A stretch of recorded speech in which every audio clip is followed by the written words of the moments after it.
Shalom, video ini menjelaskan tentang pembahasan dari buku cetak Bupena 6A, tema 1 subtema 1, pembelajaran 1 sampai dengan 3. Namun sebelumnya, bagi yang belum subscribe, silakan tekan tombol subscribe dan lonceng notifikasinya agar tidak ketinggalan video-video selanjutnya. Pengertian teks laporan hasil pengamatan muatan bahasa Indonesia. Teks laporan adalah teks yang berisi informasi berdasarkan pengamatan yang sudah dilakukan.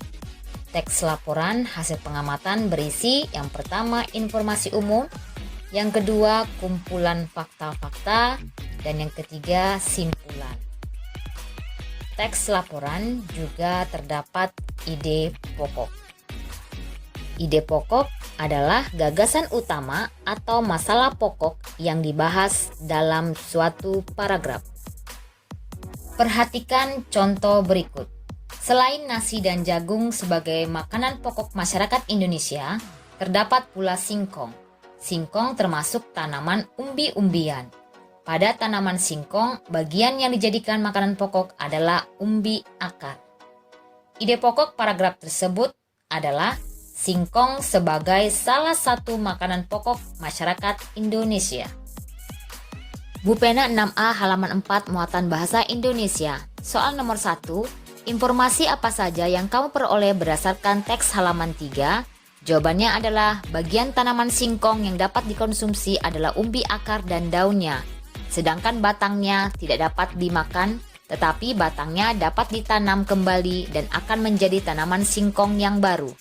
Soal nomor 2, langkah apa saja yang perlu dilakukan Dedi untuk membuat laporan hasil pengamatan tentang bagian tanaman singkong yang dapat dikonsumsi? Jawabannya adalah mencabut tanaman singkong, mengamati setiap bagian tanaman singkong, membersihkan singkong, merebus singkong, dan memakan bagian umbi akarnya yang telah direbus dan menuliskannya dalam laporan pengamatan. Soal nomor 3, tuliskan ide pokok setiap paragraf dari teks tersebut. Ide pokok pada paragraf yang pertama adalah Dedi mendapat tugas membuat laporan hasil pengamatan tentang bagian-bagian tanaman singkong. Ide pokok paragraf kedua, bagian singkong yang dapat dikonsumsi adalah umbi akar dan daunnya, sedangkan bagian singkong yang tidak dapat dimakan adalah batangnya. Ide pokok paragraf ketiga, bagian tanaman singkong yang dimakan Dedi adalah umbi akar dan menuliskannya dalam laporan hasil pengamatan. Perkembangbiakan tumbuhan secara generatif muatan IPA. Perkembangbiakan generatif adalah perkembangbiakan yang terjadi melalui peleburan sel kelamin jantan dan sel kelamin betina. Alat perkembangbiakan tumbuhan adalah bunga. Bunga memiliki benang sari atau disebut alat kelamin jantan, dan putik disebut sebagai alat kelamin betina. Perhatikan bagan perkembangbiakan generatif pada tumbuhan berikut ini. Terjadi peristiwa penyerbukan yaitu serbuk sari jatuh di kepala putik. Terjadi peristiwa pembuahan yaitu serbuk sari atau sel kelamin jantan melebur dengan sel telur atau sel kelamin betina. Pembuahan akan menghasilkan zigot. Zigot tumbuh menjadi embrio atau tunas tumbuhan di dalam biji. Biji berada di dalam buah. Biji yang ditanam akan tumbuh menjadi tumbuhan baru. Tumbuhan baru akan tumbuh menjadi tumbuhan dewasa. Tumbuhan dewasa berbunga dan menghasilkan biji kembali. Macam-macam penyerbukan. Yang pertama adalah penyerbukan sendiri. Serbuk sari jatuh di kepala putik pada bunga yang sama. Yang kedua, penyerbukan tetangga adalah serbuk sari jatuh di kepala putik pada bunga yang masih satu tumbuhan. Yang ketiga, penyerbukan silang, yaitu serbuk sari jatuh di kepala putik pada bunga lain yang sejenis tetapi berbeda tumbuhan. Yang keempat, penyerbukan Bastar, serbuk sari, jatuh pada kepala putik bunga yang berasal dari tumbuhan yang berbeda varietas. Bu Pena 6A halaman 5 muatan IPA, soal nomor 1. Apa yang kamu ketahui tentang penyerbukan? Penyerbukan adalah peristiwa jatuhnya serbuk sari ke kepala putik. Soal nomor 2. Tuliskan 3 hewan yang biasa membantu dalam penyerbukan. Jawabannya adalah kupu-kupu, lebah, dan burung. Soal nomor 3. Tuliskan 3 tumbuhan yang berkembang biak secara generatif. Jawabannya adalah jeruk, mangga, dan apel. Kondisi geografis dan kehidupan sosial budaya negara-negara di Asia Tenggara, muatan IPS. Negara-negara di Asia Tenggara umumnya memiliki kondisi geografis yang sama. Akan tetapi, kesamaan kondisi geografis tersebut tidak menjamin kehidupan sosial budayanya pun sama. Penerapan sila pertama dan kedua Pancasila dalam kehidupan sehari-hari muatan PPKN. Sila pertama Pancasila mengandung makna bahwa bangsa Indonesia bertakwa kepada Tuhan Yang Maha Esa. Berikut nilai-nilai yang terkandung dalam sila pertama Pancasila. Yang pertama adalah bertakwa kepada Tuhan Yang Maha Esa. Yang kedua, mensyukuri segala yang ada di dalam alam semesta.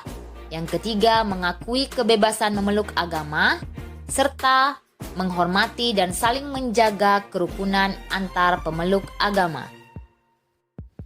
Mengenal karya seni patung muatan SBDP. Patung adalah karya seni 3 dimensi yang meniru bentuk manusia, hewan, tumbuhan, ataupun benda yang dibuat menggunakan teknik tertentu. Fungsi patung, yang pertama sarana ibadah untuk agama tertentu. Yang kedua, mengenang jasa pahlawan atau peristiwa bersejarah suatu bangsa. Yang ketiga, pelengkap konstruksi bangunan. Yang keempat, penghias bangunan, taman, atau tempat lainnya. Kelima, dinikmati keindahan bentuknya.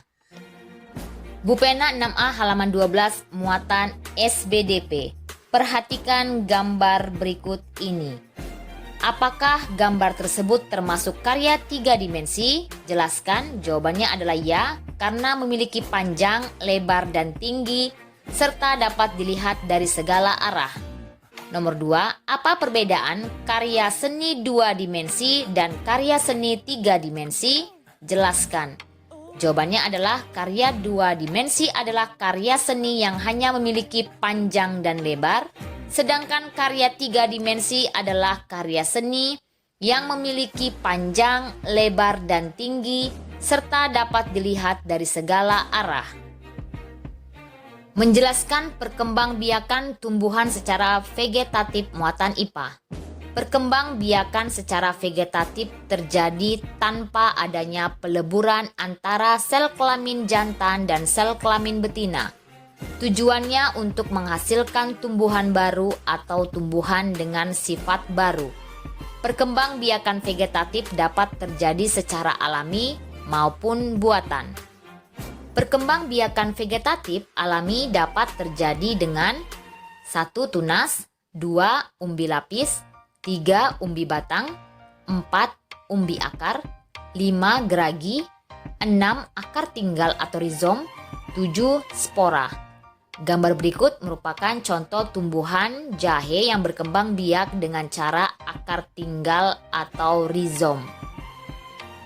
Sedangkan perkembangbiakan vegetatif buatan dapat terjadi dengan 1. Cangkok, 2. Stek batang, 3. Stek daun, 4. Merunduk, 5. Tempel atau okulasi, dan yang keenam menyambung. Bu Pena 6A halaman 14 muatan IPA. Nomor 1, perhatikan daftar nama tumbuhan di Bu Pena halaman 14. Setelah itu kerjakan soal-soalnya. A. Tumbuhan yang berkembang biak dengan tunas adalah, jawabannya pisang. B. Tumbuhan yang berkembang biak dengan umbi batang adalah ubi jalar dan kentang. C. Tumbuhan yang berkembang biak dengan umbi lapis adalah bawang merah dan bawang putih. D. Tumbuhan yang berkembang biak dengan umbi akar adalah singkong, wortel, lobak, dan bengkuang. E. Tumbuhan yang berkembang biak dengan geragi adalah stroberi dan arbei. F. Tumbuhan yang berkembang biak dengan akar tinggal atau rizom adalah jahe, lengkuas, dan kunyit. G. Tumbuhan yang berkembang biak dengan spora adalah paku sarang burung. Soal nomor 2. Mengapa umbi batang dapat digunakan untuk berkembang biak? Jawabannya karena umbi batang tumbuh mata tunas yang dapat tumbuh menjadi tanaman baru. Ide pokok dalam teks laporan muatan bahasa Indonesia. Ide pokok dalam suatu paragraf dapat ditemukan dengan langkah-langkah berikut. Yang pertama, bacalah isi paragraf dengan seksama. Yang kedua, temukan kalimat utama dan kalimat penjelas. Yang ketiga, tentukan informasi yang terdapat dalam kalimat utama. Setelah menemukan ide pokok pada setiap paragraf, kamu dapat menulis ulang ide pokok tersebut dalam bentuk diagram. Bupena 6A halaman 16 muatan bahasa Indonesia. Soal nomor 1. Tuliskan 5 informasi yang terdapat pada teks dari Bupena halaman 15 yang berjudul makanan olahan dari singkong. Informasi yang pertama adalah singkong merupakan salah satu makanan pokok di Indonesia. Yang kedua, hampir di setiap wilayah Indonesia terdapat singkong.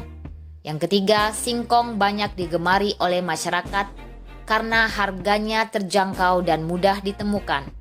Yang keempat, selain dijadikan sebagai makanan pokok, di beberapa daerah di Indonesia singkong diolah menjadi kue dan makanan tradisional daerah tersebut.